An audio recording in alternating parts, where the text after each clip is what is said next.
teman-teman, tetapi saya rasa poin nomor satu inilah penyebab kenapa beberapa leader kok dia nggak bangun tim. Kenapa kok timnya begitu-begitu aja? Karena sebenarnya dia nggak mengerti. Begitu dia promosi menjadi seorang AAD atau bahkan udah menjadi seorang agency director, apa sih seharusnya yang dia lakukan sebagai seorang leader? Ya, saya kasih contoh ya teman-teman. Ada banyak leader yang hari ini gara-gara COVID, gara-gara pandemi, apa yang dia lakukan? Nggak ngapa-ngapain. Semakin di rumah, semakin nggak ngapa-ngapain. Padahal leader itu kerjaannya, tanggung jawab, kewajibannya banyak teman-teman.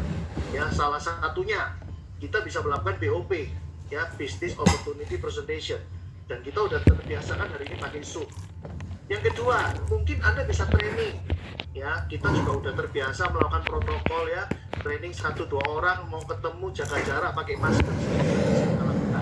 Bahkan lewat Zoom juga bisa, ya. Bahkan sekarang kita udah lebih lebih familiar ya dengan melakukan direkam pakai YouTube, kemudian kita share ke tim kita. Jadi nggak menutup kemungkinan untuk kita tetap melakukan training. Bisa juga melakukan konsultasi, tetap melakukan komunikasi mungkin dengan konsultasi, memberikan motivasi, ada banyak gitu loh. Nah, tapi yang saya lihat ada banyak leader justru melakukan ini dengan menjadi AAD, dengan menjadi agency director. Dia berpikir bahwa wah enak ini kalau jualan dapat extra income. Teman-teman sekali lagi, kalau kita mau menjadi leader sudah bertanggung jawab promosi menjadi AAD atau AD, kita bukanlah agent yang ber-overriding. Nah, ini harus ada hindari ya. Kita sebagai leader, kalau saya ngomong ke tim dari dulu selalu begini teman-teman, kita jualan nggak ada masalah, tetapi akan menjadi sehat kalau income kita sebagai leader itu dari jualan cuma maksimal 20% lah. 80% atau lebih itu berasal dari overriding. Kalau Anda bisa seperti itu, berarti Anda sebagai seorang leader yang sehat.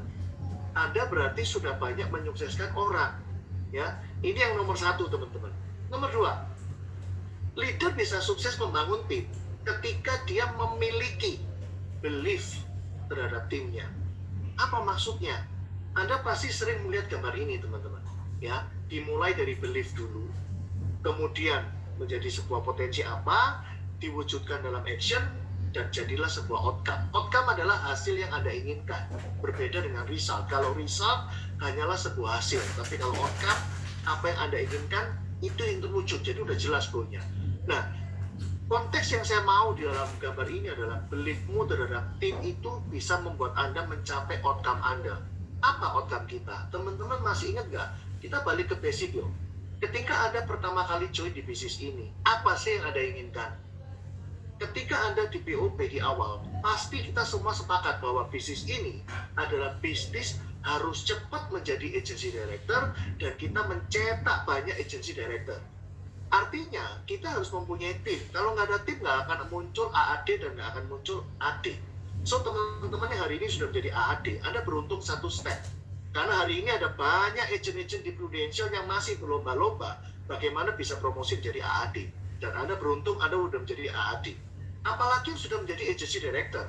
Anda jauh lebih beruntung. Kenapa? Karena Anda hari ini sudah menjadi seorang yang di puncak yang diinginkan oleh seluruh agent di Indonesia, yaitu menjadi seorang AD.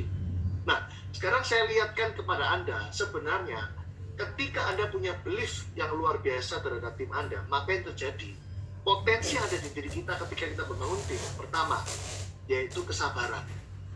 Teman-teman, saya pernah dicurhatin seorang leader, ya, jago jualan. Ketika dia membangun sebuah tim, 1 bulan, 2 bulan, 3 bulan, wah, kok nggak keluarin API ya? Kok nggak pecah telur ya? Apa yang terjadi? Dia langsung ambil keputusan, udahlah, terjun lagi sendiri aja, closing aja sendiri. Dengan cepat dia bisa dapat API. Kenapa? Karena dia udah pengalaman. Dia udah menjadi agency director, udah menjadi AAD. Jualan tuh gampang. So, teman-teman kembali lagi ke gambarnya di awal. Kalau kita udah believe, keyakinan saya bahwa saya bisa kaya raya, bisa passive income ketika saya menyukseskan tim. So, ketika saya punya tim, saya akan sabar. Saya akan sabar menghadapi ujian untuk 1 bulan nggak closing, nggak masalah. Walaupun 6 bulan baru pecah telur, nggak masalah. Karena ini bisnis jangka panjang, teman-teman. Yang kedua, kreativitas. Ada banyak orang kadang tanya kepada saya, Bu Ibi, lu kok kelihatannya bisa kreatif gitu, gimana ceritanya ya? Teman-teman, saya bisa kreatif, semua orang bisa kreatif ketika dia tahu banget apa yang dia inginkan dan benar-benar dia sangat ingin, nggak boleh enggak. Contoh, coba Anda cek anak-anak kita yang hari ini masih kecil di rumah. Sometimes dia bisa meminta sesuatu ke mamanya, dan kalau mamanya nggak kasih, ya udah dia nggak apa-apa.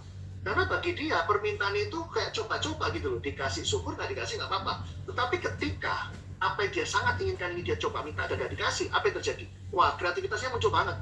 Ya, mungkin ada yang pakai teknik nangis, mungkin ada yang pakai teknik muka ngambek. Bahkan saya pernah teman-teman ngalami sendiri ya.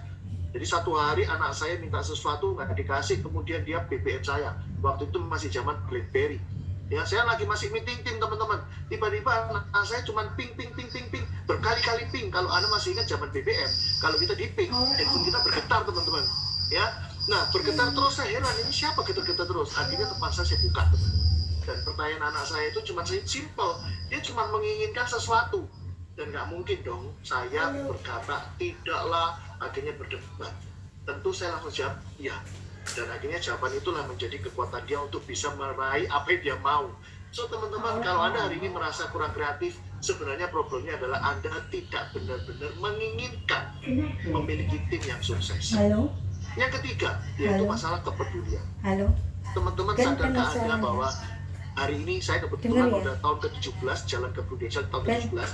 Kita hari ini udah nggak ngomongin tentang income. Saya yakin teman-teman leader senior juga udah nggak ngomongin income karena income itu nggak ada batasnya. Hari ini kita udah seperti ini, thanks God banget ketemu bisnis Prudential. Tetapi hari ini yang menarik buat teman-teman leader senior yang udah bangun tim banyak adalah ketika kita ini melihat tim kita berhasil, betul nggak? Ketika kita melihat dari sepeda motor menjadi sebuah mobil, ketika kita melihat tim kita ini bisa keluar negeri, bisa foto-foto posting, kita benar-benar happiness-nya di situ gitu. Nah, rasa caring inilah sometimes yang membuat saya ini begitu semangat, ya, begitu peduli menunggu tim saya ini bisa berhasil beneran. Nah, kebetulan tim saya bukan berasal dari market yang sudah oke, teman-teman. Kamu ngomong di sini. Dan disitulah challenging-nya, ya. Berikutnya apa? Kerja keras. Ini tentulah ya, ini sebuah potensi di diri kita untuk bekerja keras.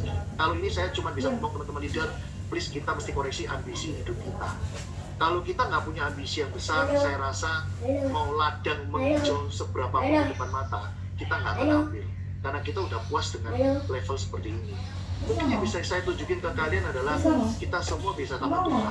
Kita hari ini punya papa mama juga, punya anak yang perlu dibahagiakan. Mereka lebih bisa dibahagiakan ketika kita makin kaya. Ya, makin kita kaya pasti orang tua makin bangga dan tentu kita kasih itu ke orang tua kita. Sekali lagi, kebahagiaan itu yang paling indah adalah ketika orang tua membanggakan tentang anaknya. So teman-teman, ambisi harus digedein, ya. Nah, never give up itu tentu aja, ya. Saya punya di IG saya ya, saya ada 2 orang kalau nggak salah yang sekarang jadi agency director saya. Di pengakuan mereka, ternyata mereka ini sempat 5-6 bulan teman-teman baru dia bisa pecah telur.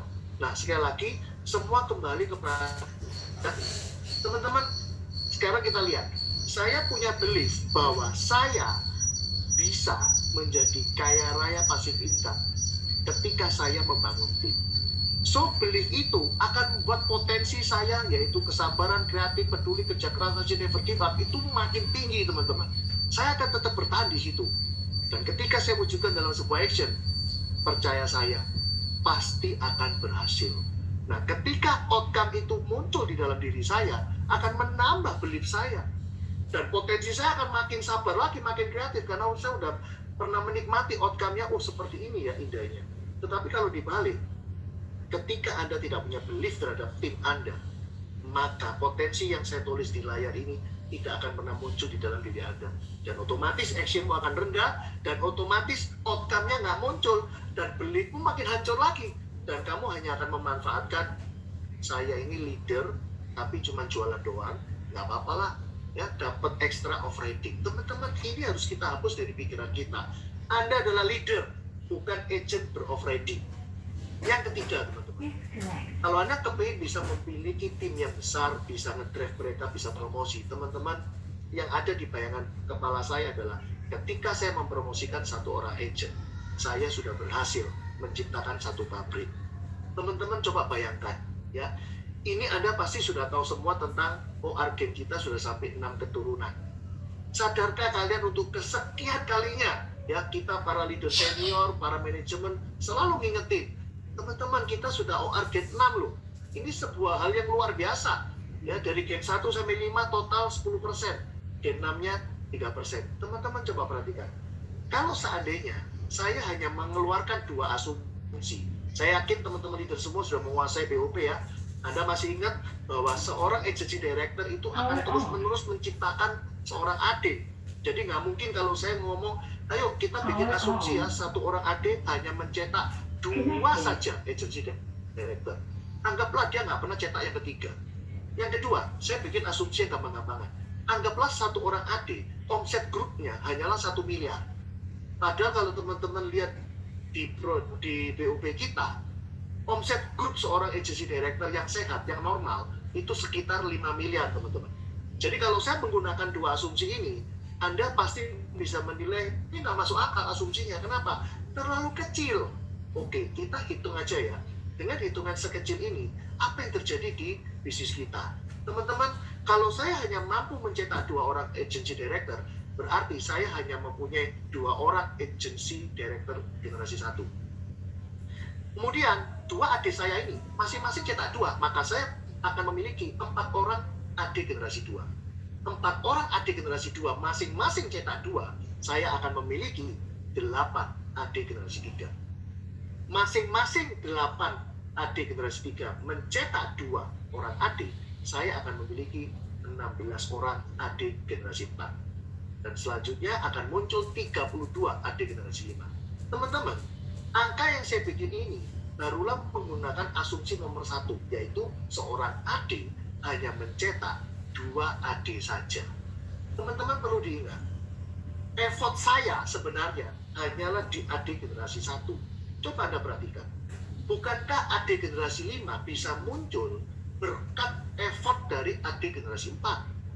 Bukan karena saya. Adik generasi 4 bisa muncul karena effort dari adik generasi 3. Dan adik generasi 3 bisa muncul karena berkat kerja keras adik generasi 2. Saya hanya fokus menciptakan adik generasi 1. Dan adik generasi 1 itu berasal dari AAD, teman-teman. Dan AAD itu berasal dari mana? Agen-agen kita. Saya jumlahnya adalah 64 orang adik. Kemudian saya menggunakan asumsi nomor 2, yaitu anggaplah satu grup omset cuma 1 M aja. Saya kali dengan 10%, maka totalnya akan saya dapatkan 533 juta per bulan.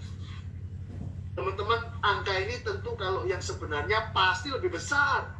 Kenapa kok pasti lebih besar? 1, mana mungkin kita hanya menciptakan AD 2 orang saja. 2, mana mungkin satu grup AD cuma 1 miliar, teman-teman. Dan yang terakhir, ini belum dihitung saya punya income terhadap AAD. Saya punya income terhadap direct unit. Ini belum dihitung, teman-teman. So, teman-teman, saya cuma kepingin nunjukin sebuah visi kepada Anda supaya Anda bisa melihat bahwa kalau saya hari ini menciptakan AAD baru, kalau saya bisa support AAD saya menjadi AD, inilah yang akan terjadi di masa depan saya. Saya akan punya piramida seperti ini, teman-teman. So, teman-teman, mindset ini harus ada di pikiran kita dulu. Kalau kita udah tahu, maka semangat akan muncul. Nah, kemudian yang keempat, bagaimana kita bisa mendorong agen kita untuk promosi menjadi AAD? Teman-teman, ada banyak cara ya sebenarnya untuk membuka mindset agen saya supaya mau promosi. Tetapi salah satu yang paling sering saya gunakan adalah pengertian tentang tahu dirinya agen kita. Ya, saya kasih contoh ke mereka. Kalau lu hari ini tahun pertama jualan 600 juta, ya saya buletin aja 40% komisi plus bonus, tapi dapat komisi 20 juta per bulan. Kalau kamu jualan lagi tahun kedua 600 juta, income kamu langsung double 40 juta per bulan. Ini saya pembulatan. Tahun ketiga kamu jualan lagi 600 juta, kamu kira akan menjadi 60 juta? Oh tidak, ternyata hanya 42,5. Kenapa? Karena yang tahun pertama 5%, teman-teman. Betul kan? Tahun keempat jualan lagi 600 juta, kita terima, dia cuma bertahan. Ini asumsi persistensi 100% loh, teman-teman. Kalau persistensi nggak 100%, malah dia lebih drop lagi. Nah, akhirnya yang mau saya sampaikan ke mereka adalah, gimana kalau tiba-tiba lu nggak jualan? Gimana kalau tiba-tiba APE lu turun? Teman-teman, intinya yang mau saya sampaikan ke agent saya ketika meeting, coba Anda lihat, ketika kamu berjuang dengan APE yang sama, ternyata kamu hanya mempertahankan income-mu. Nah, dari sini mereka akan saya bawa, tahun pertama sampai 4 jualan 600, itu 45 juta. Kemudian saya balik lagi ke basic tentang standar BOP. Ada banyak cara untuk menyampaikan BOP, saya yakin beberapa agensi punya cara yang nggak sama tapi mirip lah ya. Teman-teman, tahun pertama, kita pakai standar 7 juta per bulan. Anggap dia jualan 200 juta loh, bukan 600 loh teman-teman, lebih kecil sepertiga. Tahun kedua, dia bisa income 20 juta per bulan. Tahun ketiga, 52 juta setengah per bulan. Nah, tahun keempat dia udah lebih dari 100 pasti teman-teman. Ya, mau pakai cara BOP apapun, beda-beda dikit, tapi kita sepakat bahwa ketika tahun keempat, semua AD pasti di atas 100 juta per bulan. Nah, kesimpulannya apa di dalam standar BOP kita? Kesimpulannya cuma satu, kita jualan 200 juta AD di tahun pertama. Kemudian fokus yang paling penting adalah setiap bulan harus ada tambahan 1 agen. Dan kita mempromosikan 3 orang. Baik 3 orang agen menjadi AD dan 3 AD menjadi seorang AD. Teman-teman, apakah mungkin 1 tahun bisa promosi 3? Semua tergantung 2 hal.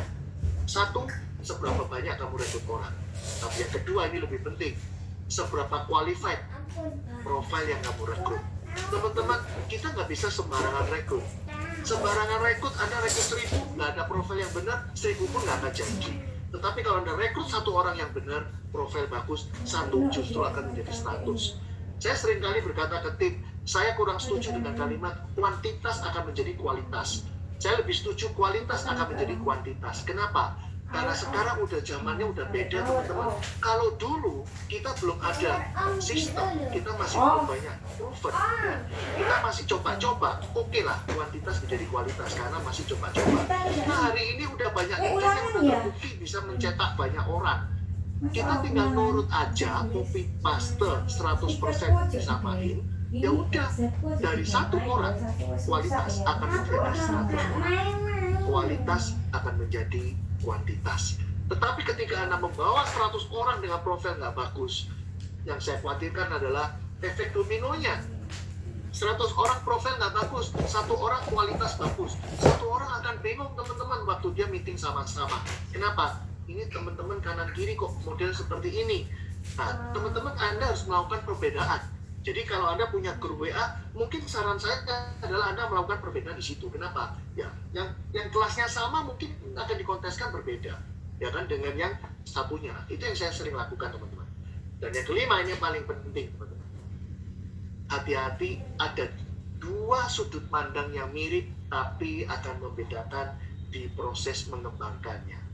Yang pertama, fokusmu ingin menyukseskan dia atau kamu ingin sukses melalui dia. Beda ya teman-teman. Saya punya agent namanya Pak Ali. Fokus saya kepingin menyukseskan Pak Ali atau saya berharap Pak Ali menyukseskan saya. Teman-teman, bedanya adalah di proses pengembangannya. Ketika saya ingin menyukseskan Pak Ali, ketika saya ingin menyukseskan tim, saya akan setia dengan proses untuk membuat dia bertumbuh. Itu sama seperti Anda terhadap anak Anda. Teman-teman, ketika kita hari ini mengembangkan anak kita, masa baru oleh begitu lahir, langsung Anda suruh lari kenceng, cepet kawin sana? Nggak mungkin dong. Semua ada prosesnya, ada merangkaknya, belajar jalan jatuh-jatuh, dan kita akan setia menunggu. Memang belum waktunya lari. Tetapi ketika saya hari ini kepingin membuat saya sukses melalui dia, kadang yang kita lakukan itu agak egois teman-teman. Contoh, kita langsung tanya, lu punya calon nasabah nggak sih?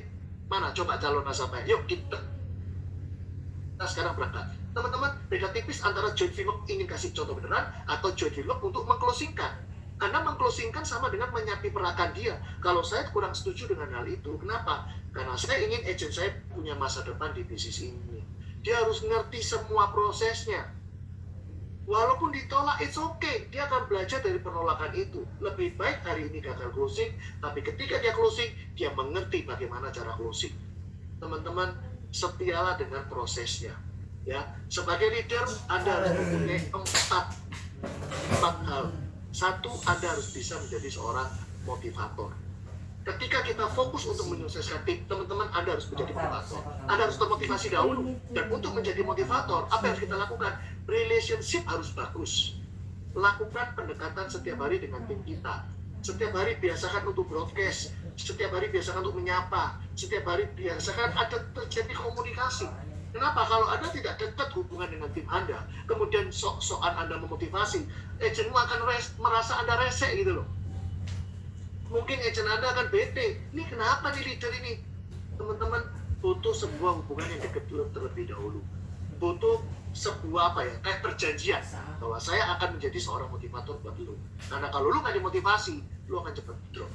Teman-teman, yang kedua, selain menjadi motivator, Anda harus jadi trainer.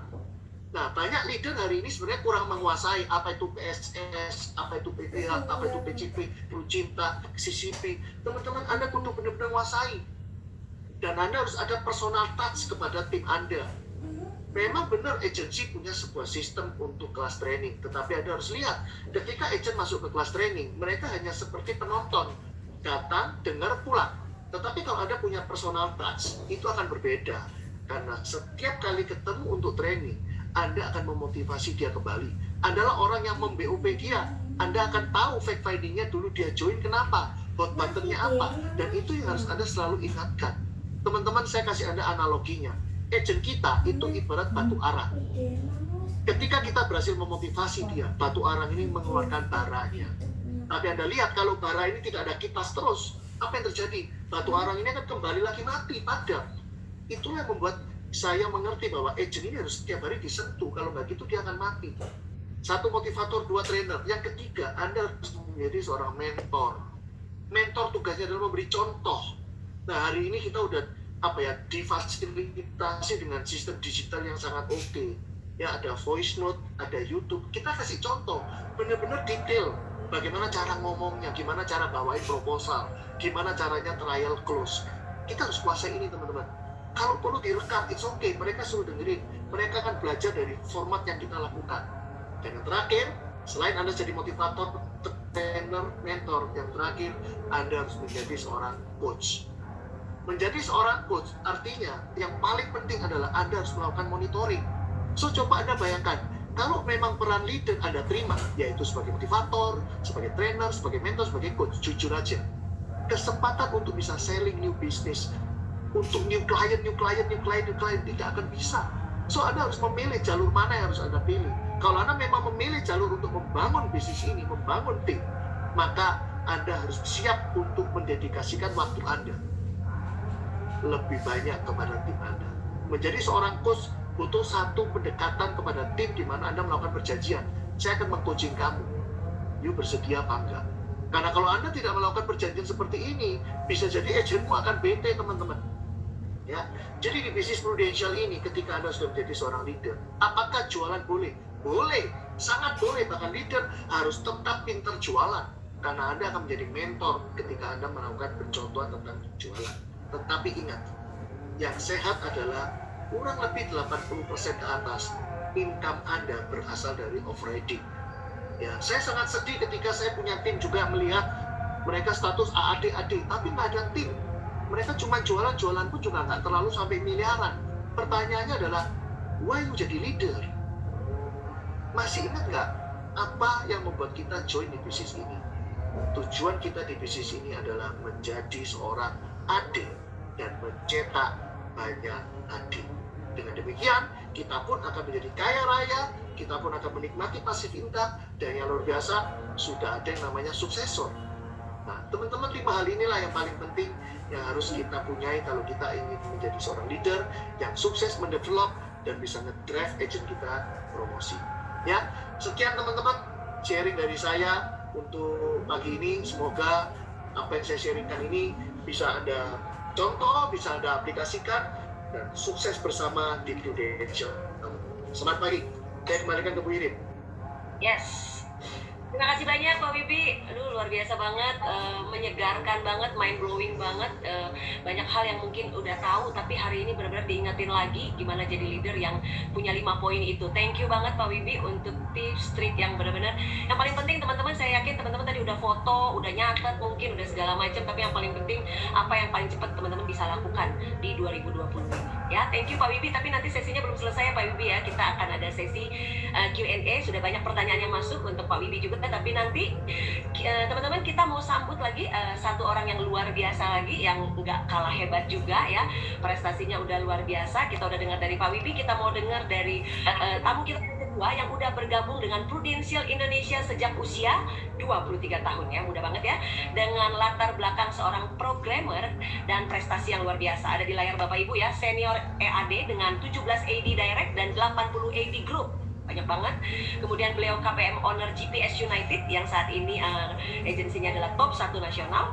Kemudian beliau top senior AD 2016 dan 2019. Prestasi lainnya adalah MYLC, Star Club, Double Star Club, BCC dan TC juga, banyak banget. Nah, hari ini beliau akan membawakan sesi Drive Agent to Winning Q4. Oke, nggak berlama-lama, langsung kita sambut Pak Gencar dari GPS United. Silakan Pak Gencar. Oke, selamat pagi Prudential. Ya, happy birthday buat Prudential yang ke-25. Dan terima kasih buat manajemen. Halo Pak Jens, Pak Rusli, Pak Rinaldi Mudahan, Bu Wewan, dan semua manajemen yang hadir dan semua panitia yang sudah membawakan acara agensi Power Session ini, khusus leader. Nah, teman-teman, karena ini sesi leader, saya sebenarnya bicara leadership itu bicara soal seni, ya, kepemimpinan itu bicara soal seni. Jadi bisa jadi apa yang saya sharingkan itu bisa berbeda dengan kepemimpinan yang Anda pelajari. Tapi apa yang saya sharingkan hari ini, karena temanya lumayan berat menurut saya ya, bagaimana kita mendrive tim di Q4 ini. Jadi kalau ada yang salah, ada yang kurang berkenan, APBN aja teman-teman, ambil positif, buang negatif. Karena saya akan bicara mengenai lebih ke arah teknis, ya, dan memang berat juga ya, waktu yang diberikan kepada saya ini cepat, jadi saya akan berusaha bawakan ini dengan cepat. Tapi jangan khawatir, karena akan bisa dibahas di dalam Q&A kalau ada yang kurang jelas ya teman-teman ya. Nah, hari ini bicara soal sesi leader ya. Jadi bicara final sprint, saya bukan bicara kepada teman-teman leader yang mau mengejar final sprintnya, tapi lebih kepada teman-teman sebagai seorang leader bagaimana menggerakkan agentnya untuk mencapai final sprintnya mereka. Jadi nanti mungkin teman-teman leader ada yang punya goal, setiap leader ada goal juga. Nah, goal itu teman-teman bisa atur dengan leader langsung Anda. Tapi kalau saya akan bicara bagaimana Anda mendrive agent Anda gitu. Jadi apa yang saya sharingkan ini adalah apa yang saya lakukan kepada tim saya, dan Anda bisa lakukan itu ke tim Anda. Ya, oke Pak, boleh dibuka slide saya? Ya, teman-teman, satu yang paling penting ya, kita sebagai seorang leader adalah kita harus punya data. Ya, dan kita harus bisa memetakan teman-teman. Ya, kita punya satu direct unit ya, satu boleh dibilang itu satu wadah ya, satu wadah isinya semua agent. Nah, seringkali saya pribadi kadang tidak menentukan, tidak memetakan mana agent yang final sprintnya adalah promosi, mana agent yang final sprintnya itu adalah berprestasi, mana agent yang baru bergabung. Nah, kadang saya sebagai seorang leader pun bisa melakukan kesalahan dengan mencampur adukan final sprintnya mereka. Padahal yang harus kita lakukan adalah seorang leader harus bisa memetakan, oh si A itu adalah pro AAD, berarti saya akan bicara final sprintnya dia adalah promosi. Oh si B agent saya ini, dia ini menuju ke Premier Club, ya, dia mengejar yang namanya Korea, dia mengejar yang namanya London, dia mengejar yang namanya MDRT. Nah, kita mengarahkan final sprint ini berdasarkan dengan final sprintnya mereka. Ya, jadi sekali lagi leader harus bisa memetakan sesuai dengan final sprint mereka. Jadi gini, kadang ada satu agent kan, agent itu mungkin pada saat kita gali, kita coaching, kita menemukan bahwa oh agent ini mau mendapatkan London. tapi kita sadari agent ini baru bergabung. API-nya kalau kita hitung dengan time frame yang ada, tidak memungkinkan dia untuk mendapatkan startup kecuali dia bermain dengan big case atau relasi yang ada sekeliling dia adalah relasi yang big marketnya. Nah, kalau misalnya kita tahu bahwa final sprint-nya dia mau startup London, tapi kita tahu dia tidak memungkinkan dari time frame-nya yang sisa waktu tinggal 2 bulan ini, maka kita bisa membuat final sprint dia dengan mencapai langkah yang pertama, misalkan adalah bonus produksi, ya itu adalah dengan 90 juta dia kejar ke situ. Setelah itu dia kejar, kita bisa berikan satu langkah lagi, yaitu mengejar Premier Club, ya mengejar Korea. Baru kalau dia mampu mengejar itu dalam sisa waktu yang ada, baru kita mengarahkan dia ke London, ya startup London. Nah, oke, jadi sekali lagi leader harus mampu untuk memetakan tim Anda. Oke, boleh next slide, Pak? Ya, Pak, boleh next slide? Ya, nah teman-teman, kalau Anda lihat satu gambar di sini, ini sebuah gambar ilustrasi ya, ilustrasi sebuah keledai. Saya sangat suka banget ilustrasi ini, yaitu bicara carrot dan juga bicara soal stick, ya teman-teman. Nah, agent itu bergerak kalau kita berikan reward, ya makanya banyak sekali reward yang kita berikan. Di luar itu pun Prudential memberikan banyak reward, ya. Nah, tapi masalahnya sekarang ini kita berhadapan dengan final sprint. Artinya kita punya waktu 2 bulan, kurang dari 2 bulan untuk menutup buku tahun ini, termasuk buat kita ataupun agent kita kan. Nah, kalau kita memberikan reward, kadang ada beberapa agent yang tidak termakan dengan reward lagi. Karena dia melihat, waduh, kayaknya jauh dan untuk saya kejar bersama begitu. Nah, saya juga bermain dengan yang namanya stick, teman-teman. Bukan sekedar memberikan reward, tapi juga kita bisa bermain dengan stick. Boleh di next slide, Pak? Ya, kalau Anda lihat ilustrasi yang digambar ini, nah, carrot itu adalah reward, ya kadang ada juga yang tidak mengejar rewardnya itu. Tapi ingat, seekor keledai itu bukan hanya dia mengejar rewardnya, tapi kalau dia mau bergerak kadang dia juga dipukul kan. Pengertian dipukul ini bukan kita melawan kekerasan ya, tapi bukan kita memberikan punishment yang berlebih, bukan. Tapi kita memberikan sesuatu yang menakutkan dia, sesuatu yang membuat dia berasa kalau dia tidak melakukan itu maka dia kehilangan sesuatu, gitu teman-teman. Jadi kadang orang bergerak bukan hanya karena kesenangan, kadang orang bergerak juga karena kepahitan dia, karena sesuatu yang dia rasa dia akan mengalami kerugian, gitu teman-teman. Ya, nah boleh next slide, Pak. Oleh karena itu ya, saya sebagai leader untuk menggerakkan seorang agent yang mau promosi menjadi seorang AAD, yaitu seorang pro AAD mau promosi jadi AAD. Kadang kalau kita bicara, ayo kejar omset 300 juta, ya dia fokus kepada 300 juta ya, tapi dia tidak fokus apa yang akan kehilangan, gitu. Nah, saya membuat satu gambaran ke mereka, satu penjelasan ke mereka. Kalau mereka promosi, berarti tahun 2021 mereka menjadi seorang AAD. Ya, seorang AAD itu mendapatkan overriding, teman-teman. Dimana kalau kita hitung dengan BOP jenjang karir kita, akhir tahun 2021 seorang AAD itu mendapatkan 28 juta kalau promosi. Ya, nah kalau tidak promosi, berarti kan dia masih agent. Dia tidak mendapatkan overriding itu. Kita bisa bilang bahwa dia tidak menghasilkan overriding, teman-teman. Ya, no. Sehingga ada potensial loss kalau dia tidak promosi menjadi seorang AAD.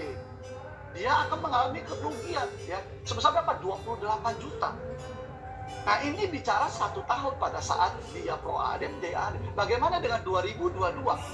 Saat seorang AAD menjadi seorang AD, berarti dia akan kehilangan ya income yang didapat overriding itu di akhir tahun jenjang karir kita adalah 60 juta, teman-teman. Ya, kalau dia tidak promosi tahun ini, maka tahun 2022 dia adalah seorang AAD. Di mana seorang AAD overridingnya 28 juta. Sehingga potensial loss dia di 2022 itu adalah sebesar 32 juta per bulan. Nah, 2022 seorang AD, tahun depannya dia menjadi AD1. Dia mencetak AD lagi. Nah, dengan dia promosi ada potensial income yang dia terima, yaitu sebesar 105 juta. Nah, kalau dia tidak promosi saat ini menjadi AAD, maka dia baru saja potensial loss kehilangan income sebesar 60 juta karena posisi 2023 dia adalah seorang AD, teman-teman.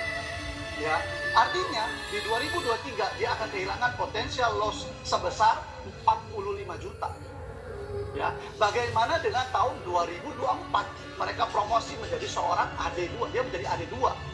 Ya, di mana harusnya dia mendapatkan income dengan jenjang DOP kita adalah sebesar hingga 236 juta. Tidak promosi, dia adalah tahun 2024 seorang AD1 teman-teman dengan income 105 juta per bulannya. Sehingga potensial loss dia itu adalah 131 juta. Nah, saya jelaskan ini ke mereka yang sedang mengejar promosi, bukan menawarkan sebuah rewardnya, tapi saya memberikan sticknya, teman-teman. Saya beritahu kepada mereka, hey, kalau kamu tidak promosi, ya apa jadinya? Kamu baru saja garanti potensial loss kamu per bulan. Ya, saya gambarkan seperti ini, teman-teman. Itu adalah sebesar 236 juta per bulan. Itu artinya kalau kita hitung overriding seorang leader, kan harusnya 2 tahun. Kita hitung 1 tahun aja. Itu kalau kita hitung, kita kalikan 12, itu adalah 2,8 miliar.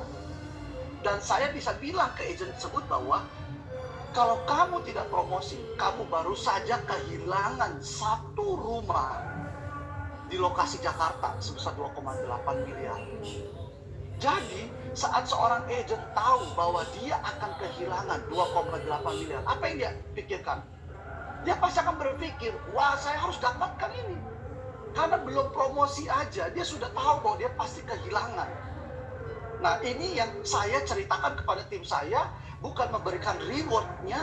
Reward kita tetap ingatkan, reward yang ada di Prudential, tapi saya juga memberikan sticknya. Kalau dia tidak mau mengambil rewardnya, saya kasih tahu bahwa ada potensial loss yang hilang. 2,8 miliar, teman-teman. Ya. Nah, bagaimana kalau misalkan seorang leader itu tidak mengejar startup? Ya, atau saat ini dia sudah mencapai startup, tapi dia stop. Atau seorang agent sudah mencapai 300 juta ya omset untuk promosi menjadi seorang AAD. Boleh next slide, Pak? Ya, kita lihat di slide berikut ya, teman-teman ya. Jadi pencapaian sekarang, saya bisa bilang bahwa itu akan menentukan kualitas dirinya dia.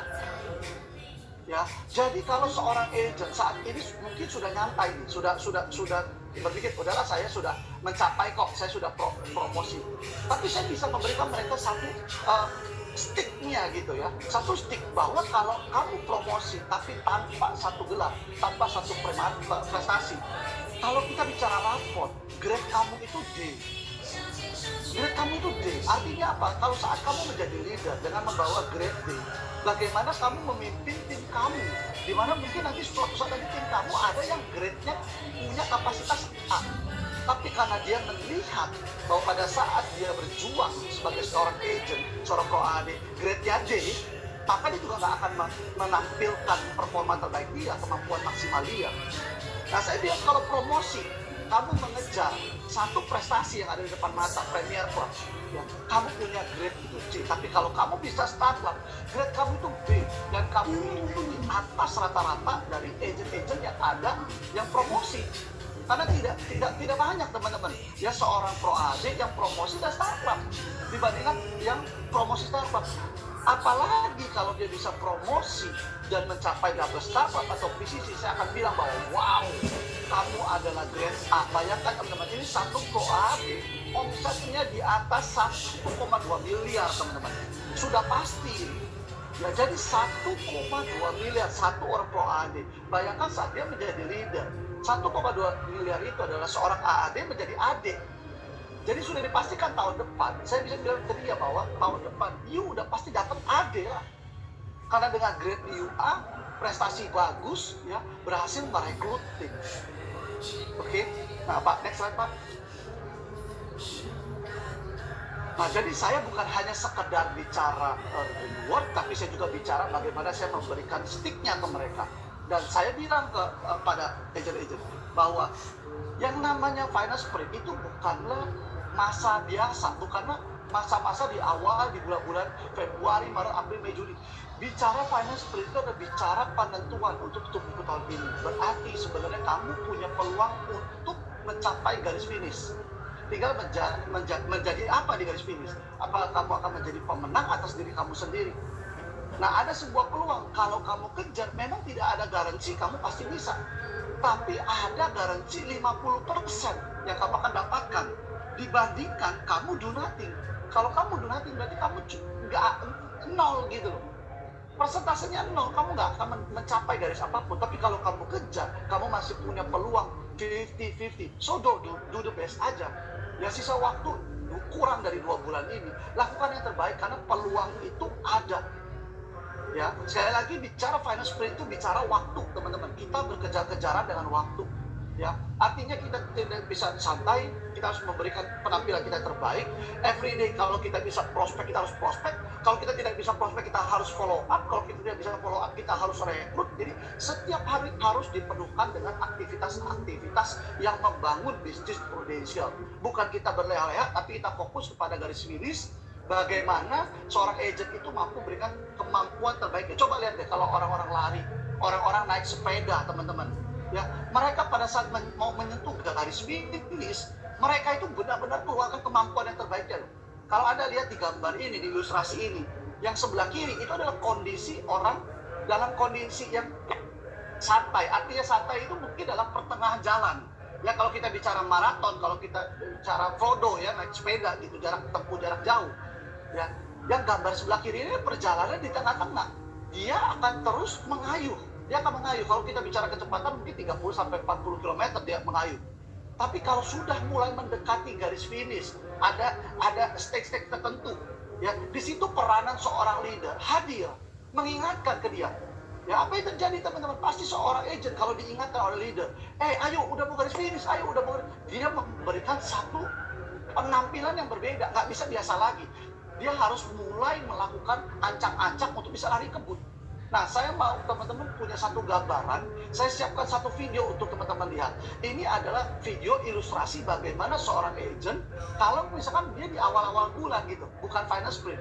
Ya, boleh Pak di-setel videonya? Nah, dia hanya terus goes saja, teman-teman.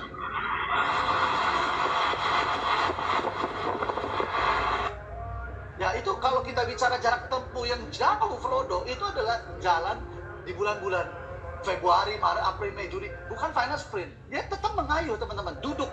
Ya. Tapi kalau sudah mendekat di finance sprint, apa yang harus terjadi? Seorang agent mesti punya kepekaan kalau dia ada di garis finish. Mau sampai di garis finish. Nah, kadang ada agent yang tidak punya kepekaan itu.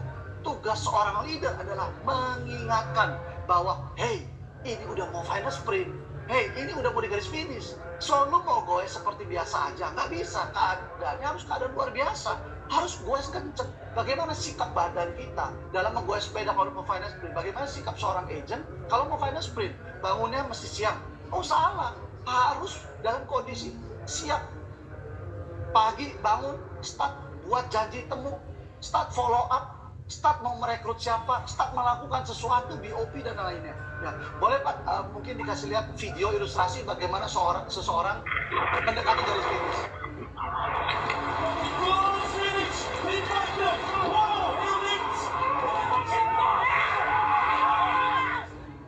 Anda bisa lihat ya, bagaimana seorang mendekati garis finish udah pasti beda. Dia udah gak duduk lagi, teman-teman. Kalau sepeda aja udah gak duduk. Dia udah ngangkat badan dia. Ya, sepedanya itu udah miring ke kiri, ke kanan, miring ke kiri, ke kanan. Dia tampilkan kemampuan yang terbaiknya untuk bisa mengalahkan dirinya dan juga orang lain. Supaya dia bisa capai garis finish menjadi seorang pemenang. Jadi, tugas kita sebagai leader adalah mengingatkan mereka. Ya, mengingatkan mereka sampai dengan kapan? 31 Desember. Case ada yang pending, kita ingatkan ke mereka. Ya, mereka belum ada rekrutan, ingatkan mereka bahwa rekrutan itu penting. Omset kurang berapa? Anda pasti punya datanya. Oh, mereka kurang sekian, berarti mereka harus mencapai setiap minggu omsetnya harus sekian. Gitu ya.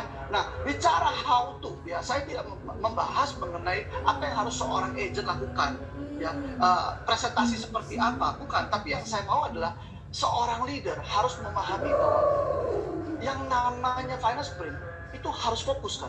berarti kita pun harus bisa mengarahkan fokusnya agent untuk punya segmen market tertentu, target market tertentu. Kalau omset dia masih kurang jauh, maka kita harus tentukan target market yang cocok supaya dia mencapai finance plan dia. Dia butuh big case, berarti kita harus targetkan market dia untuk big case. Kita duduk bareng lagi dengan dia, coaching dengan dia, ya buka list sama dia lagi, buka pendingan dia lagi, follow up case-case besar yang mungkin belum close. Nah, kita targetkan dia untuk masuk ke sana dan usahakan semua produk pun juga sesuai dengan target marketnya dia. Kalau misalkan kita tahu bahwa produk Pro Cinta ya dengan jual UP jiwa ya untuk mendapatkan FPI di atas 10 juta, nah, berarti kita tahu target marketnya adalah orang-orang yang berumur mungkin 40 tahun ke atas. Nah, kalau umur 30 tahun ke bawah kan pasti preminya di bawah 10 juta api tuh. Nah, jadi tugas kita adalah mentargetkan, membantu mereka memetakan, kasih tahu target marketnya seperti apa, dan kasih tahu bahwa ini loh ya senjata yang kamu harus pakai saat kamu nanti prospek ke nasabah. Ya. Nah, selanjutnya Pak. Nah, bicara setelah kita memberitahukan mereka how to, yang paling terpenting menghadapi finance planning ini adalah jaga semangat teman-teman. Ya, banyak agent, ya sekali lagi kita adalah manusia teman-teman, sangat wajar kalau di satu titik kita mungkin berasa tak mau santai, di satu titik mungkin kita mau berasa ini deh, yang penting tahun ini sudah cukup sampai sekian, jangan terlalu. Tapi kita sebagai leader sekali lagi, kita tahu persis agent-agent kita seperti apa, karena kita bertemu mereka dari awal, kita merekrut mereka, kita bertemu berulang kali ngobrol, kita tahu dia maunya apa. Nah, tugas kita adalah menjaga semangatnya mereka.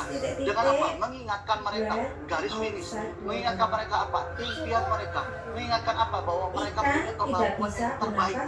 Mereka belum mengeluarkan kemampuan yang terbaik. Jangan puas dulu dan kasih tahu mereka bahwa tahun ini akan menjadi sebuah rapot yang nggak mungkin bisa berubah rapot itu. Rapot tahun 2020, ya rapot tahun 2020. Jadi seperti saya dan Pak Wibi, kita punya riwayat setiap tahun pencapaian kita. Itu adalah rapot yang mungkin kita bisa hapus teman-teman.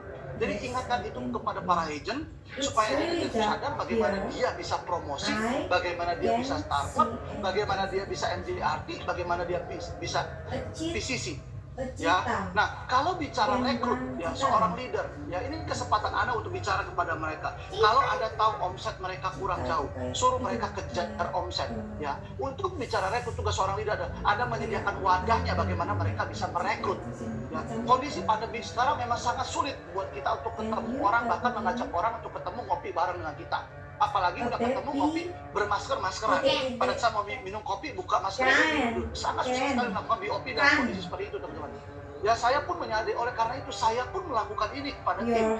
Saya bilang sama tim saya, oke, tugas kamu sekarang adalah mengumpulkan ya orang-orang yang punya potensial ya untuk bisa kamu ajak ke bisnis ini, siapapun mereka, mau saudara, mau keluarga, mau teman, siapapun kamu bisa hubungi mereka saat ini, karena semua dalam kondisi yang juga sama.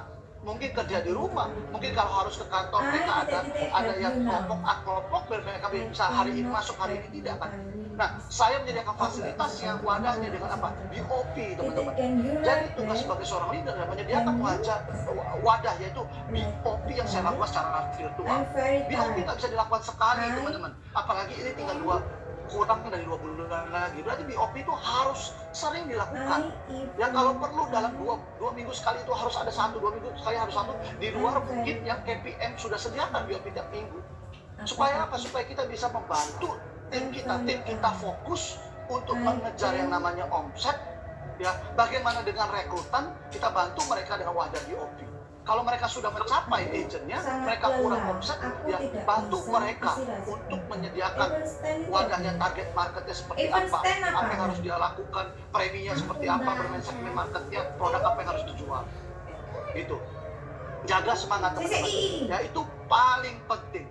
Ya, nah saya mau kasih lihat teman-teman satu video. Ya, jadi video ini adalah balik lagi adalah perjalanan. Sekarang kan lagi heboh ya, lagi happening orang naik sepeda kan. Jadi saya mau pakai ilustrasi ini supaya masuk pada teman-teman nih. Ya kalau orang naik sepeda, ya sekali lagi kalau yang namanya final sprint, ya itu bukannya dilepas begitu aja teman-teman. Seorang sepeda, seorang atlet, kita itu adalah atlet loh. Ya kita itu di Prudensial Agent itu adalah atlet. Kenapa? Bisnis kita bisnis semangat, gak ada semangat, gak ada omset, gak ada duit, ya mati, lemes juga teman-teman. Ya atlet pun sama, gak ada semangat, gak mungkin prestasi dia. Jadi bisnis kita ini, saya mau bilang kok, kita ini atlet. Jadi kita gampang mencontohkan aja dari apa yang atlet lakukan. Atlet kalau lomba, ya, atlet kalau lomba udah mendekati garis finish atau mendekati final, apa yang dia lakukan? Wah, habis-habisan teman-teman keluar air. Pokoknya apapun yang terjadi, all out ya, sekuat tenaga lakukan yang terbaik. Nah, tugas kita sebagai seorang leader adalah hadir di sampingnya, kasih tahu dia. Kita nggak bisa lepasin mereka dari final. Hadir, kasih tahu dia. Supaya apa? Supaya kalau dia berhasil, peluang tetap 50-50. Tapi kalau berhasil, teman-teman, ya, kita dan dia bisa merayakan kemenangan itu bersama. Disitulah letaknya erat hubungan seorang leader dan agent. Saat seorang agent merasakan bagaimana seorang leader itu hadir di saat-saat genting, leader itu selalu berikan semangat, ya, walaupun peluang 50%, tapi leader tidak meninggalkan. Leader bisa kasih semangat untuk berjuang yang terbaik. Ya, ada satu video, mungkin boleh di setel Pak videonya. Pelatih dari sepeda.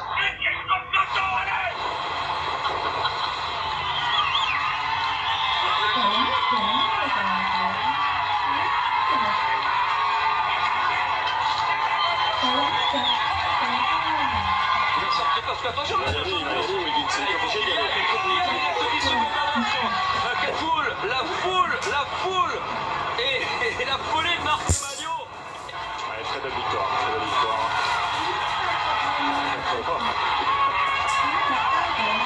C'est ça le Tour de France. Merci Monsieur Magnot, merci Monsieur Magnot. D'être parfois excessif, mais c'est vrai. Quand la grande porte sur le Tour de France, c'est son premier Tour de France. Comme Peter Sagan, excusez du peu, Thibaut Pinot pour son premier tour, remporte sa première. Nah, ya, setelah teman-teman lihat video ini ya, bisa kita lihat ya, seorang agent lagi final sprint, ya, sama seperti seorang sepeda ini lagi mau final sprint ya. Mereka itu yang harus dilakukan kan fokus. Dia udah nggak boleh lihat kiri kanan lagi. Sekali dia lihat kiri kanan, dia bisa jatuh loh teman-teman. Ya, sepeda harus fokus. Sama agent kalau lihat kiri kanan dia masih hang out, masih pergi ke sana, itu bisa hilang fokus. Akhirnya nggak capai itu final sprintnya. Jadi yang harus dilakukan apa? Yang harus memberikan aba-aba Anda dan segala macam adalah leader. Nah, leader itu adalah pelatihnya yang ada di mobil tadi, teman-teman. Nah, pertanyaannya pada saat final sprint sekarang sebagai seorang leader, saya mau kasih tahu nih, bahasa ekstrim saya begini nih. Apakah seorang leader sudah lakukan hal itu belum? Udah sampai belum congornya teman-teman itu seperti pelatih itu?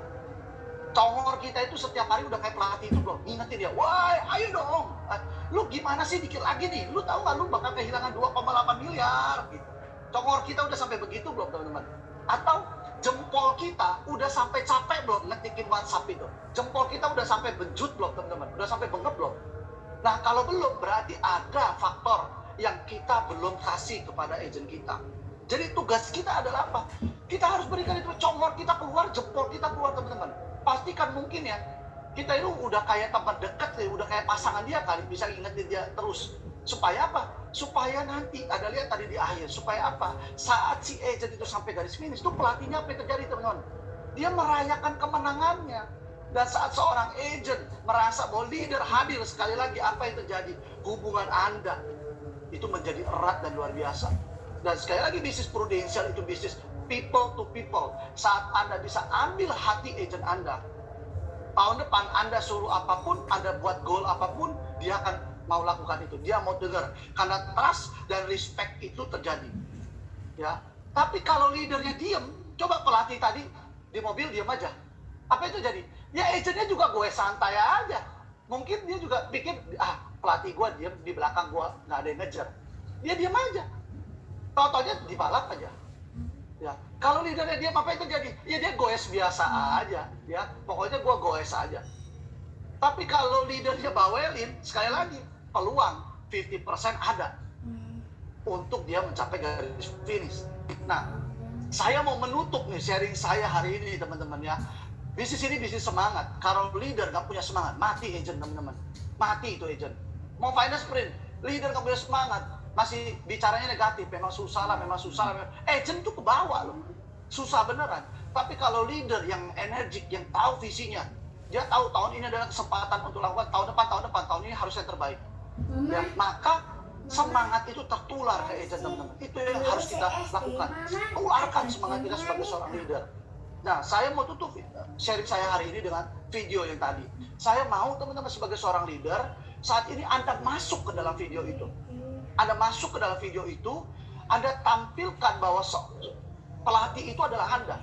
Dan Anda tahu di sebelah itu ada seorang agent Anda, yang mungkin saat ini agent itu sudah mencapai Star Club, tapi dia tidak mau promosi. Atau agent itu sudah mencapai angka 300 juta, kurang agent. Atau dia sudah capai persyaratan promosi, tapi Anda tahu dia bisa capai Korea, dia bisa capai London. Nah, saya mau Anda masuk ke situ, ya, supaya apa? Anda punya semangatnya. Selesai leader power session ini, Anda bisa kontak agent-agent Anda bisa semangatkan mereka, dan Anda pastikan dia ikut nanti sore agent power session, supaya dia dapat skillnya, supaya dia dapat dorongan, dia bisa lari kenceng lagi. Tapi semangat itu harus keluar dari kita sebagai seorang agent. Remind mereka untuk lakukan. Ya, saya mau teman-teman pikirkan apa yang Anda akan bicarakan kepada agent Anda. Ya, apakah Anda sekarang nanti pada saat setelah videonya Anda duduk diam aja, melihat agentnya itu ya diam aja, lihat agentnya diam aja. Tapi atau Anda mau duduk, Anda bisa teriakan, congornya Anda keluar, jempolnya Anda itu pencetin WhatsApp terus, remind mereka. Ya, boleh Pak kita putar videonya sekali lagi? Saya sebagai seorang pelatih, saya masuk ke video ini teman-teman. Saya akan bilang ke mereka, ayo kejar promosi lu. Jangan malas. Ya, banyakin aktivitasnya. Ayo bro, dikit lagi sampai bro. Dikit lagi promosi. Dikit lagi Star Club. Jangan sampai miss tahun ini, selesaikan. Garis finish sudah di depan mata. Fokus saja tatap ke depan. Pokoknya terus ayo, terus prospek. Ya, rezeki Tuhan akan kasih saat lu bekerja. Ingat impian lu tuh harus finish. Finish sebagai pemenang. Jadi juara. Jadi nomor 1 buat keluarga lu. Bro, percaya usaha tidak akan mengkhianati hasil. Kita pasti bisa rayakan kemenangan lu. Ya, sampai 31 Desember. Jangan stop, jangan kasih kendor. Finish strong. Yang terbaik harus keluar dari agent kita. Oke teman-teman, thank you so much. See you at the top para leader. Mantap banget Pak Gencar. Oke dong, kita boleh kasih virtual reaction, virtual applause yang luar biasa untuk Pak Gencar. Luar biasa banget. Aduh, mantap banget ya. Saya dari rumah dengernya sampai terbelalak. Saya yakin Bapak Ibu leader lebih dahsyat lagi. Sorry, ini suara saya cukup terdengar? Kedengaran ya? Oke, soalnya saya sedikit ada gangguan. Thank you sekali lagi Pak Gencar, luar biasa, mantep banget ya, pakai bahasa yang casual banget, yang saya rasa teman-teman leader nangkep banget ya. Hari ini benar-benar mantep banget, sampai mind blowing banget kayaknya. Kita punya waktu untuk kita bahas pertanyaan Q&A Bapak Ibu ya. Jadi saya udah, teman-teman panitia udah menyiapkan beberapa pertanyaan. Oke, kita langsung mungkin bisa Pak Wibi dulu ya, Pak Wibi ya. Ada pertanyaan yang sudah masuk. Saya yakin pertanyaan ini nanti mewakili cukup banyak pertanyaan yang masuk nih Pak Wibi dan Pak Gencar ya. Ada pertanyaan-pertanyaan serupa juga. Mungkin saya langsung ke pertanyaan pertama nih dari Ibu Reni Hartono. Tapi pertanyaannya kurang lebih ditanyakan juga oleh Pak Joni, Pak Teguh, gitu ya, kurang lebih sama gitu ya. Pak Wibi, untuk rekrut bisa dideskripsikan nggak gimana awal Pak Wibi itu merekrut? Yang pertama, kemudian kriteria rekrut Pak Wibi seperti apa? Boleh langsung mungkin Pak Wibi. Oke teman-teman, saya sudah sempat baca ya, banyak sekali yang tanya tentang kriteria agent yang bagus itu seperti apa ya. Teman-teman, jujur aja kita bukan dukun, jadi nggak ada yang bisa melihat, wah ini pasti bagus, pasti jadi, wah ini pasti jadi, nggak bisa ya. Jadi intinya tetap kita coba semua, kita rekrut, tetapi penentunya adalah ketika kita melakukan fact finding, ketika kita ngajak dia ngobrol ya. Seseorang itu akan bisa diajak untuk bergerak, diajak untuk mencoba satu bisnis baru yang Indonesia ketika kita berhasil menemukan salah satu di antara dua. Ya, tadi sempat saya dengar Gencar juga sempat bahas tentang ini. Intinya yang pertama, ada sesuatu yang bisa kita ganggu. Jadi dia lagi takut sesuatu. Mungkin misalkan nih, dia hari ini kerja di satu tempat, kita fact finding, kita ngobrol, ternyata antara istri nggak kerja, anak 3, income cuma segitu nggak cukup. Dia udah ngeri, bayangkan nanti bayar uang sekolah, uang kuliah, udah nggak cukup. Nah, ini sesuatu yang sedang udah menunggu dia satu problem besar. So dia butuh satu perubahan. Nah, ini bisa bagus untuk direkrut, yang pertama. Yang kedua, dia harus ada sesuatu yang sangat merangsang dia untuk bergerak. Contoh, apakah ketika kita cerita tentang income, AD on AD, suksesor, itu menarik banget buat dia. Nah, Anda sebagai perekrut, sebagai leader, Anda ketika melakukan pra BOP atau fact finding, Anda harus menemukan salah satu ini dulu, teman-teman. Kalau salah satu ini nggak bisa ditemukan, nah ini udah nggak gampang untuk bikin orang ini bergerak, kan? Kenapa? Karena dia nggak takut sesuatu, dia juga nggak terangsang sesuatu. So, kenapa dia harus coba bisnis prudensial? Oke? So, salah satu ini harus ada. Nah, biasanya kemungkinan terakhir nih ya, kalau Anda nggak menemukan salah satu, contoh nih, Pak Wipi, saya ketemu nih satu teman, dia udah hidupnya luar biasa keren gitu loh. Udah kaya raya, so nggak mungkin dong dia terangsang karena AD on AD kita. Dia nggak mungkin dong takut sesuatu karena dia udah berlebihan. Apa yang bisa kita lakukan untuk dia mau join di bisnis ini? Teman-teman, ilmu yang pernah saya pelajari adalah satu kebutuhan paling terakhir yang selalu ada di dalam manusia adalah charity, yaitu beramal. So, kita akan kaitkan ini di mana saya akan coba ngomong ke dia bahwa hari ini banyak orang punya asuransi, ada banyak, tetapi dia nggak ngerti isinya, bla bla bla. Anda ngerti maksud saya? Akhirnya saya cuma mau ngomong ke dia bahwa lu bisa jadi selamat buat orang-orang di sekitar lu. Mungkin orang-orang di sekitar lu sama-sama kayak lu, didatengin agent pasti diusir semua. Tapi kalau lu yang ngomong akan berbeda cerita, karena mereka akan dengerin lu. Jadi bisa jadi saya masuk ke orang yang seperti ini dari product knowledge, bikin dia ngerti dulu tentang insurance itu seperti apa yang terjadi di mis-selling di luaran sana. Nah, ketika sudah orang ini ngerti, dia akan tampil di Prudential bukan karena AD on AD. Dia bukan tampil karena dia takut sesuatu, tetapi dia benar-benar ingin menyelamatkan kolega dia, teman-teman dia. Nah, nanti pada akhirnya ketika dia mulai masuk hari pertama, bulan pertama, 3 bulan, 6 bulan, suasana yang Anda ciptakan di agensi, suasana yang Anda ciptakan kedekatan dengan dia, daily Anda seperti apa, dia akan mulai menikmati betapa enjoy-nya ya bisnis ini. Dia akan menikmati, asik banget ya kalau closing, mungkin kasih reward dan lain sebagainya lah. Teman-teman, orang nggak butuh duit pun dia akan ada sesuatu yang bikin dia jadi happy. Nah, ketika itu